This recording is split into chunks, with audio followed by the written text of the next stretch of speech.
What is going on, everyone? And today, in episode 8, am going to talk about what I think the best games of 2015 are going to be.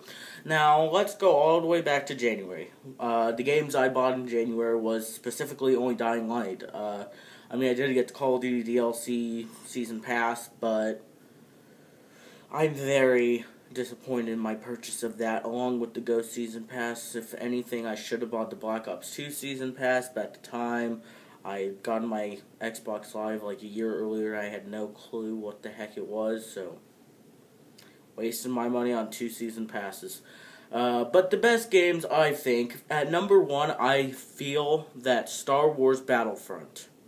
Now, specifically, this is me, not everyone else's. If we're going to do this by actually everyone else, I would say probably number 1 would be Fallout 4. Not by, like, how much you play, but by its story. And I feel like the top 3 contenders in that would be The Witcher 3, Batman Arkham Knight, and Fallout 4. I mean, Halo has always had a good story, just 4 wasn't as good. But Halo 5, I mean, we haven't seen enough of it to even know if it's going to have a good campaign. I mean, they showed us one mission, and that's not really enough to determine if it's going to be a good campaign or not. But my number 1 game this year will more than likely be Star Wars Battlefront. And why is that? Because Star Wars Battlefront was my childhood, and DICE looks like they are really putting an effort to make it their own while also being faithful to the original, which I really like that they're doing that. I think they are taking out space battles, but it's one type of map. I mean, everything else looks great about the game. But at number 2, I think it's going to be Call of Duty Black Ops 3. And specifically, that's just because I enjoyed Black Ops 2 a lot. Just like the majority of players did. There were a few that didn't care for it, but I really enjoyed Black Ops 2, so I think that is going to be my number 2 game I'll enjoy, like my second best. And then at number 3, I think it's going to end up being Batman Arkham Knight. Specifically for its story, it's free. The Batmobile ruined the Batmobile. God, that sounds awful. Is the worst part about the game. It's awful. There's been 3 games that didn't have it, so having to get used to it for the final installment and then having missions that were based on the combat in it kind of ruined a portion of the game, which is why it's at my number 3 and not my top 2. The story was good. It was just the car combat made the game less enjoyable. It was frustrating. It was slow. You had to sneak up on them. If you didn't sneak up on them, they'd come shoot you. You don't regenerate health, so if you die, you have to start back from an awful checkpoint. It was just the Batmobile just... When they announced it, it sounded like a good idea, but when the game actually came out, it was not a good idea. So anyway, moving on. My number 4 game for the year will probably end up being Dying Light. Dying Light was actually a really fun game. It was one of the best zombie games I have ever played. It had a great story that was held throughout, and the combat felt like Dead Island a little. Like, it felt like Dead Island, but had, like, it had been enhanced since then, so it felt really solid, and just everything about it was great. Its mobility, its climbing, it was just a great game. So, at number 5 for the year, I think it's going to be Halo 5. Just specifically because the multiplayer that I played in December was okay. I mean, I don't know what else to say about it. It was an okay beta, and I don't feel like they're gonna fix it.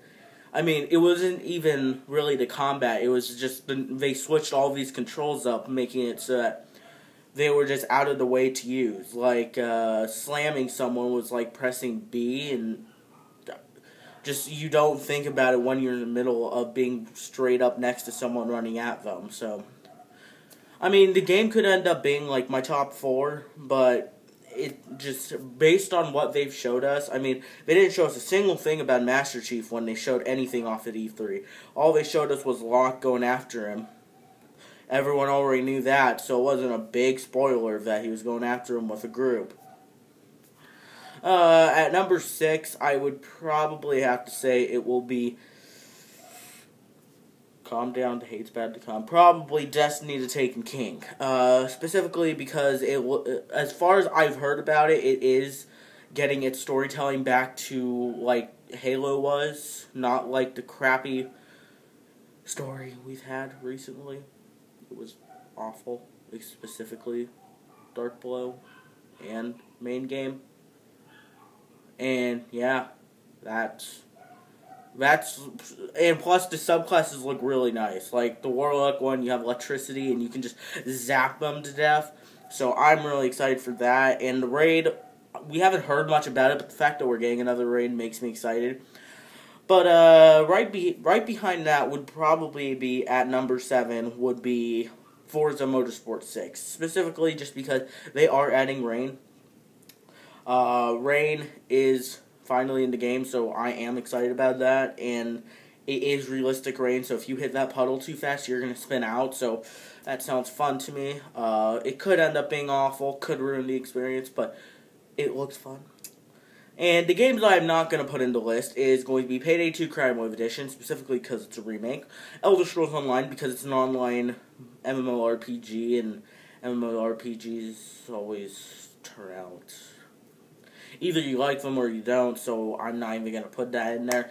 The Witcher 3 I'm not going to put in there because I have not played it enough to even, like, rate it, because that kind of genre specifically depends on the person. If you like that kind of genre, you're going to like it. If you don't, you're not. All the other games... most of them are first-person shooters or open-world, third-person games, so majority of players like them. But The Witcher 3, I haven't played enough to, like, be able to say anything about it, so that's specifically why I didn't put that in there.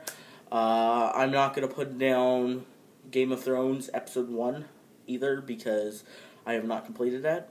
And also, those 4 games would probably be down low because I haven't played them enough to even... The Witcher 3, I will say, has good graphics, just is ridiculously long. So that's all I gotta say about that one. But tell me down below what you think your top 3 games of the year are gonna be. If they're gonna be close to mine, or if they're gonna be far off from mine. Just remember, I am a Star Wars fan. That is specifically why Star Wars Battlefront is my number 1. So anyway, thanks for watching, and I will bring episode 9 next week. Thanks for watching.